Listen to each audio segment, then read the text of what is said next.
chegarmos a esse texto final. E foi um trabalho árduo, nós estávamos na assessoria do gabinete do deputado Popó, trabalhando duro nesse aspecto, e foram meses de estudo. Mas mesmo com todo esse estudo, houve 2 pontos no projeto de lei que eu acho que merecem um destaque especial, que eu acho que devem ser modificados. O primeiro dele diz respeito à palavra endosso, naquele artigo onde diz que há necessidade do endosso de um banco nacional. Na verdade, a palavra endosso seria equivocada.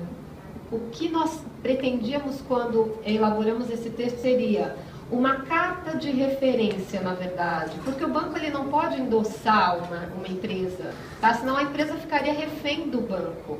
Na verdade, seria o banco dizer assim: agência reguladora, essa empresa de marketing multinível tem conta no meu banco desde o ano tal, ou desde o mês tal, ou acabou de abrir, movimenta tantos R$1.000, ou acabou de abrir, ainda não tem movimentação, tem o seu CNPJ e os seus dados em termos de Serasa, ok.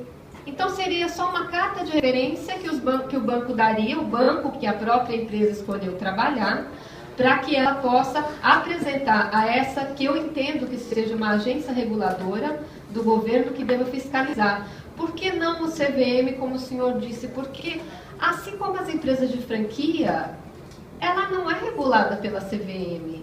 Ela é simplesmente uma empresa que vende produtos ou serviços. Eu acho que a CVM não seria o órgão aí mais apropriado. Uma agência reguladora seria, na minha opinião, mais apropriada. E com relação ao artigo 9º, que o senhor falou também, doutor Bruno, eu gostaria de deixar claro qual foi a intenção desse artigo. Na verdade, eu não sei se o senhor tem conhecimento, mas na primeira audiência pública que houve nessa casa, as pessoas e as empresas de marketing multinível foram tratados como bandidos, inclusive os deputados que defendiam a causa. Nós somos perseguidos descaradamente, tratados realmente, chamados na cara de bandidos, inclusive num programa de televisão por uma apresentadora famosa. Fomos chamados de bandidos. E os bancos comerciais, simplesmente obedecendo uma carta de uma agência maior, fechou as contas correntes das empresas de marketing multinível, inviabilizando a atividade delas. Por isso o artigo 9º, para que os bancos não fechem as contas das empresas, inviabilizando. Não existe você trabalhar com venda se você não puder usar banco. Por isso o motivo do artigo 9º. Então, esses eram os pontos que eu gostaria de comentar do que o senhor falou, tá ok? Agora, com relação ao que o Gladstone falou, Gladstone, tem uma informação que eu tirei do IBGE. Antes do 3º ano, o IBGE diz que 48% das empresas no Brasil fecham as portas, por esses motivos que o senhor falou. Não aguentam a carga tributária ou não têm sucesso nos seus empreendimentos. Porque as pessoas confundem uma empresa de marketing multinível. A empresa fechou, era pirâmide. Não, a empresa fechou porque não teve sucesso, não conseguiu vender. Não é porque fechou que era pirâmide. Não teve sucesso. Se 48% das empresas não conseguem chegar ao 3º ano, por que 100% das empresas de marketing multinível teriam que ter sucesso? Isso também é um grande equívoco. E uma outra coisa que eu gostaria de salientar, que eu acho importante, é que nós tivemos 3 empresas bloqueadas no Brasil. Nós tivemos a mais volumosa, a Telex Free, no estado do Acre. Nós temos aqui 2 representantes, a deputada Antônia Lúcia e a deputada Perpétua, que são de lá e sofrem na pele, né, a cobrança do povo. Tivemos o bloqueio da Bebom, em Goiás, e tivemos o bloqueio da Pricles, no estado do Pernambuco.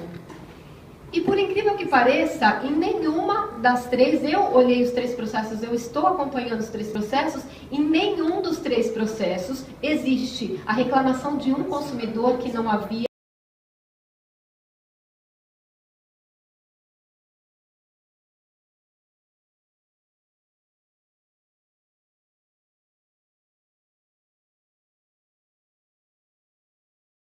recebido, estavam pagando. Essa é a pergunta que não quer calar. Aí eu volto à perseguição. O marketing multinível foi tratado como, foi perseguido como bandido, como se a atividade fosse ilícita sem ser, por indícios, tá?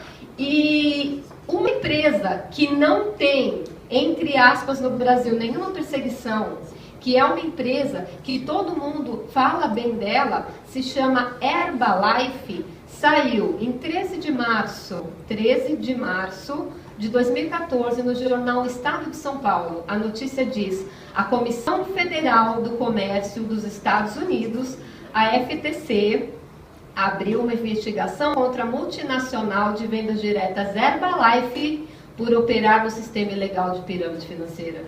Por que essa, que é considerada até nos Estados Unidos pirâmide, não foi fechada no Brasil? E as que não têm indício nenhuma, que não tem nenhuma prova contra elas, foram fechadas? Eu encerro as minhas palavras com essa pergunta: por que fecharam empresas que não devem a ninguém? Muito obrigada.